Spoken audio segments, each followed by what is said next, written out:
Hi everyone, I've been getting a lot of questions recently about my one-handed holy staff build that I play often in the open world and in a lot of the clips that you see here on YouTube. So I wanted to take the time to go through what the build is, and then later in the video I'll go through my thought process on kind of how I'm playing during fights and what's going on in my brain to kind of be able to win these fights. So first, I just wanted to show you guys what the build itself is.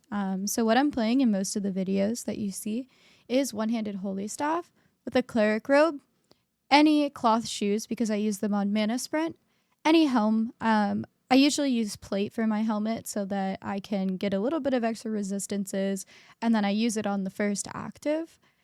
With a mist collar offhand, a Thetford cape, gig pots, and I usually just go flat omelets. I usually don't do awa omelets or point anything omelets, just flat to keep the build as cheap as possible.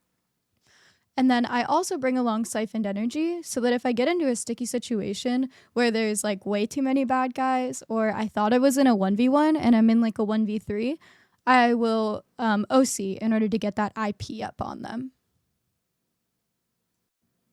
So what exact skills am I actually using on this holy staff? Well, I'm usually using Q2 or smite, which does a lot of damage. I use W1 or sacred pulse, mostly for the knockback to keep people off me when I need to kite, or if they're going to use a skill that could do a lot of damage to me, if I time it right, I can knock them off me. And then the E on this staff does a lot of healing. You want to make sure to try to use it when you're below 40%, which can be hard to do at first because it's a little bit scary to wait for your health to get that low. But if you use it below 40%, the healing is way, way stronger. And then most of the time I use adrenaline-driven charity as my passive, which just increases your healing cast every 4 spells. So if you make sure that you're looking at what your passive is, you can make sure that you get a lot of healing out of your E, which you need a lot of the time. The only other passive that I would potentially recommend is to use Magic Force, which will basically every 5 spells cast, if you auto attack, it knocks the enemy back. However, if this isn't something that you're used to, knocking the enemy back can actually make it harder for you to hit your smite. So I'd recommend playing around with it to see what works for you. The basic thing that you want to do during this build is make sure that you're trying your best to hit smite on the enemy while at the same time rotating your defensives. So you want to make sure that you're using every defensive at your disposal on the right timers in order to make it so the enemy isn't actually able to kill you. So one of these examples would be making sure that you're gig potting while your E is actually on cooldown if you're going to get in danger. You don't want to use your E while your gig pot is in use because the healing will be significantly less than if you wait for your gig pot to go down. But your gig pot is another defensive that you do have in order to do this. And then the biggest thing is making sure that you're trying your best to get into a situation where you're going to be able to hit smite, and make sure that you're still interweaving autos in, because in this situation you're on Thetford cape, and your Thetford cape actually procs based on auto attacks, not based on your abilities. So you can see that that damage will also chain to other enemies that are nearby in case that you're getting jumped by a group of more than one. And the biggest thing for your W is to be able to use it to not only give yourself a little bit of healing, but also knock enemies off you so that you can stay safe and gain distance from them. Because sometimes you're going to be out of defensives and you need to kite away while your E is on cooldown or your helmet's on cooldown in order to get a defensive back up so that you can get back into the fight and fight again. The time where this matters the most is actually against one-handed battle axe because they have a lot of sustain just like you do, so the fights can be pretty hard against them. Okay guys, so I went to find somebody to duel to kind of show you guys what it looks like when you're in a fight with somebody. So we're going to eat food here just so you can get an idea of what the cooldowns actually are. And we're going to enter with auto attacks before knocking him away, which will keep the sword off of you. Swords do a lot of damage, so you do kind of have to watch your positioning in something like a duel so that they can't hit you. Every time they get close, you want to knock them away and use that knockback in order to be able to successfully hit a smite. Once you get pretty low, that's when you'll use your E to top off and then be ready to once again knock them away so that you can hit some additional damage on them. Rotating things like your helmet is also very important so you can keep your energy up, as the build is very energy rich. As you can see, sword isn't the easiest thing to fight against, and there are going to be times where your HP is going to get low. But as long as you do not panic and you remain consistent and focused on the fight, you should be able to win it while rotating your defensives. I didn't want to use a pot here since we were in a duel, so I actually didn't use my gig pot, but if I would have, the fight would have been a lot closer than it was here. Alright guys, so here I'm going to go through one of my fights that I had recently so I can talk through my thought process and kind of how I went about surviving in this fight, and ultimately, I would say winning it considering I'm the one that came out with the chest. So in the fight that's coming up, you're going to see that we're going to be against a one-hand battle axe, which I already mentioned is actually one of the hardest things to fight on this build. So because this person is on one-handed battle axe, combined with the fact that they're 120 spec on everything, or max spec, I make sure that right at the beginning of the fight, I immediately OC because I don't want to have to deal with that. Unfortunately, I start with cooldowns here, so he is able to hit me a few times before I'm able to get into the fight, but you can see that our biggest focus here is on rotating defensives like Cleric Rope, while also getting as much smite damage off as possible.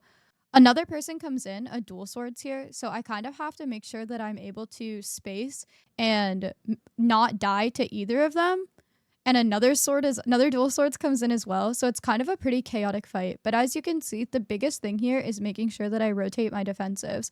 I also, as you might notice, use a lot of my things like my helmet almost immediately on cooldown because it's really important that you don't run out of energy. As you can see here, I'm already half energy at this point, and this is a 1v1 v1 v1 where I'm pretty sure everybody in this is solo and all trying to kill each other. So because of that, like, it's going to be a pretty long fight, so I need to make sure that my energy stays up. However, I don't want to get too far from this medium chest because my ultimate goal is to be able to take the medium chest for myself. As you can see, the battle axe comes back, and their sustain against me is actually really, really good. And I miss a couple of smites, so I'm not actually able to kill them here, I don't believe. But I am able to keep myself sustained in a way that makes sense. I hold my E here. I probably should have used it, but my goal was to be able to catch up to them because I had forgotten that they were on demon boots. So they actually demon boots away, and I'm not really able to do much about it. I make sure that I use my cooldowns here so that I can get myself in a more healthy situation while the fight is in a bit of a pause, which I also think is important because you don't want to be caught by a bunch of people in the future when you have like no HP already. If you wait, then your cooldowns will kind of be on a weird timer and you won't be able to use them effectively in the fight.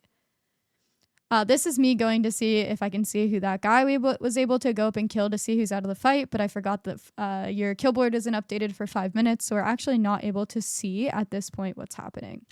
So fast forwarding a couple seconds, since there's a bit of standing around that you probably don't care about, what happens next is that the carving sword comes back and dismounts and immediately tries to fight me again. So in this situation, I'm once again trying to keep him off me as much as I can while also trying to hit my smites on both targets. It's a little bit difficult because I want to put enough pressure on both of them that I'm just not getting so low that they're able to kill me while also being able to protect this blue medium chest from everybody. I use my boots pretty much on cooldown again because I know that this fight's going to be pretty sustained, and because of that, I'm definitely going to have to use my mana very intelligently in order to pull off this fight. But as you can see, we are in an okay place, although my HP is getting low because I hadn't used my gig pot yet, but I do use it in that situation because if you look back, you'll notice that when I go to use my gig pot, I had just used my E here, so I actually don't really have any defensive cooldowns up. Since you can see that here, my R and my D are both on cooldown as well as my E, I gig pot in order to buy myself enough time for those cooldowns to get back up, since at this point, these guys are mostly just focusing me and not really hitting one another at all. They might actually be partied up at this point because I'm not sure if they hit each other at all. So in this case, I want to make sure that I'm able to take them both on. However, it's really hard to get far enough away in order to be able to finish one of them off, mostly because swords are so mobile that if I try to get away and focus on that, then this other guy is going to be able to basically finish me off. As you can see, another person comes into the fight, so we now have a bow in here, a war bow, that's also trying to kill me as well. So I have to kind of like draw my focus to them because they're the one that's going to be hitting trying to get the chest at this point. So here I try to see if I can get the chest open, but I'm not able to as the warbow comes back. Something I want you to notice here is that the reason I'm not chasing the warbow does have to do with the chest, but it's also because builds like bow want you to chase them. They want to kite and they want to use that distance to be able to hit you while you can't hit them. Although your Q or your smite is ranged, the range on it is nowhere near what the range is on warbow E or even the other bow abilities. So they just outrange you.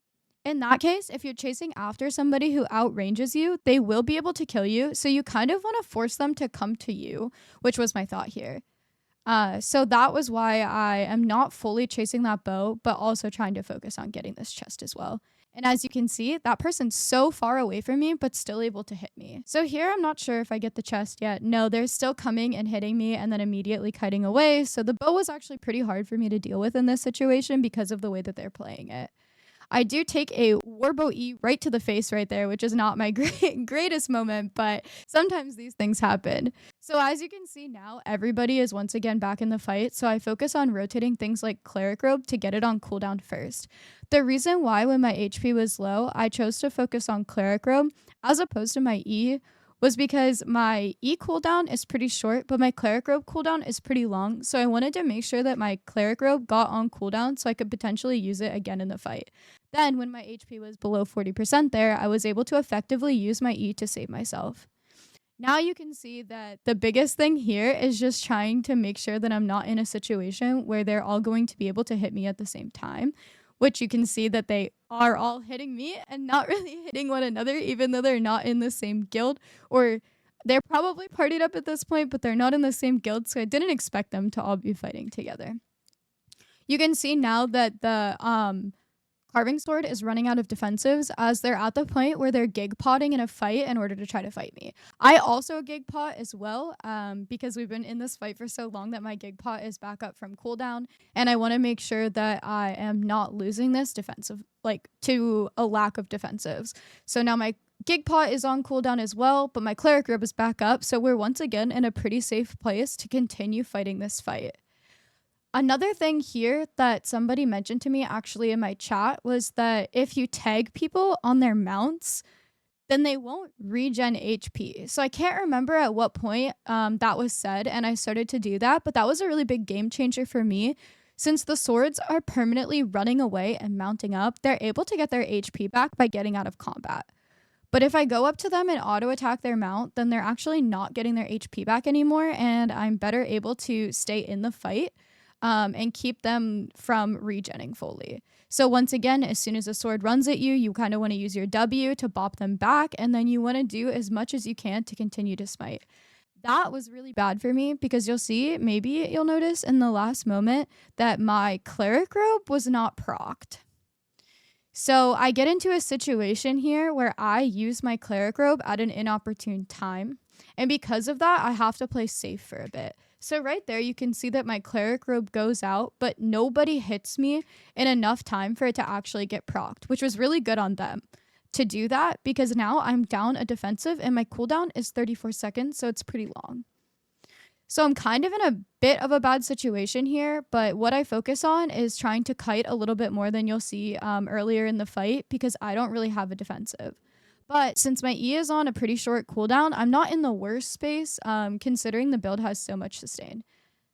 And you can see that that guy was literally one shot, but I didn't finish him off. I probably should have, but in this situation, I was worried that the bow was just going to walk up and take the chest. And after I've done so much work for the chest, I didn't want that to happen. So you can see in that moment there that I actually did go over and auto attack the horse. So that must be where someone mentioned to me like, hey, if you hit the horse, they don't regen, which was really helpful. And I'm really grateful for the tip because I didn't know that and I wasn't thinking about it in the moment. So I think this might be the moment where I finally get the chest. No, okay, we got a warbow E out again. So kind of a rough situation we're in here. Not the best ever. I was thinking about chasing that guy, but he got pretty far away. I got worried about the chest, and you can actually see that this warbo that's trying to kill me tried to add me as a friend in the middle of the fight, which I thought was pretty funny that they chose to try to add me as a friend while they were actively trying to kill me. So W them. But here I actually am able to get the chest open, considering that the warbo went so far away from me when I bootsed after them, and I successfully get the loot from the chest. Or at least a decent amount of it because I am overweight. I'm pretty sure I'm on a swift claw here, so it's not the best. But the fight continues to go on even though, I'm kind of in a situation where like I have the chest. Can we just leave this? So yeah, the biggest thing about this is, as you've probably seen, rotating your defensives as well as you possibly can, making use of every cooldown that you have, making use of your gig pot when you have it, not being stingy about like when's the best time to use a pot, but like actually just getting those pots into use so that you don't put yourself in a bad situation is really important.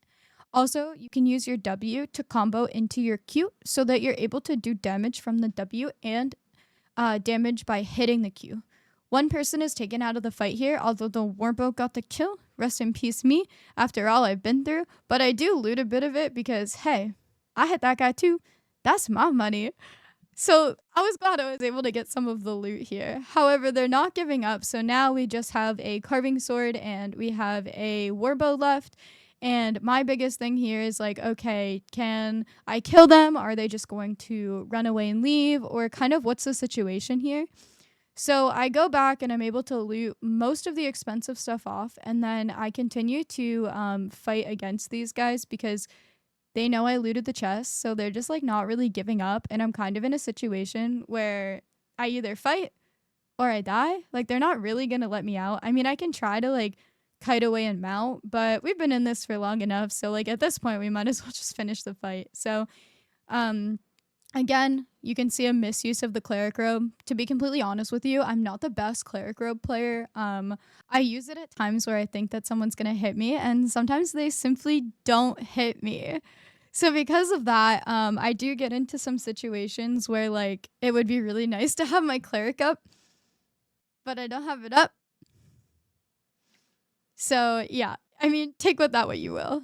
So here I have all of the money that I'm probably going to get from this fight. I'm looking to see if there's anything that I'm able to trash or use in this situation, and another contender comes out. So once I think this is over, there's actually, I think, a Claus here who also gets into the fight. And as you can see, Claus is actually pretty hard to fight against as well. Anything in the dagger category does a lot of output of high damage fast. So it's not always going to be the easiest for you to sustain through it. I would say the biggest tip is to do your best not to panic. The more that you panic, the more you're going to lose fights. So what you want to actually do is just rotate your defensives the best you possibly can. When you have to kite, you have to kite. But making use of things like your E into gig pot, like I do here. Let me go back and show you guys again. So I'm really low here. I have no cooldowns. So what I'm going to do is I'm going to boots away to gain space. You'll see that the second my E comes up, I immediately use my E. And then I wait for the global cooldown on my skills, and I gig pot. So this way, I know that at that HP, the claws can probably kill me still. So I want to make sure that I gig pot until my E cooldown is over, and I can get back into the fight. So then here, I have a situation where, okay, yes, I'm low HP, but my cooldowns are coming back. The warbo finally goes down, and I'm in a better spot in the fight because I don't have both of them hitting me at the same time. Here, I'm pretty sure that the claws undead cape procs. The problem with undead cape is that I don't have that much mobility in this. So most of the time, if an undead cape procs, I'm kind of going to be out of the fight because there's not really that much I can do to chase them down and kill them when I'm playing solo versus a group. I think actually at this point, this guy says GG. I don't remember if it's exactly this guy in this fight, but if somebody says GG to me, I normally don't kill them. Like, yeah, you're right. GG. We had a good fight here. So, yeah, that is basically what the main like thought process was. I mostly just recorded this for rewatching it and knowing how I think when I play. So hopefully you're able to take something out of it that will help you in your future fights as well. Okay, guys, This is the end of the video, but I just wanted to thank you guys so much for taking the time to watch this video. I hope that it was able to help you through how to play Smite Holy in PvP situations, or maybe even situations where you're not in a 1v1. So far, this is just me talking through my thought process and giving you a little bit of background on the build, but if you guys have any additional questions or you want to see other content, definitely let me know in the comments down below. I also do know how to heal on Holy, so if you guys need healing guides in general, I'm more than happy to make that kind of content as long as there's an interest in it. So yeah, it would really help me out if you guys could like this video, leave a comment, and maybe subscribe to my channel as I continue my YouTube journey. And yeah, I hope you guys have a great day. Thanks for watching. Bye!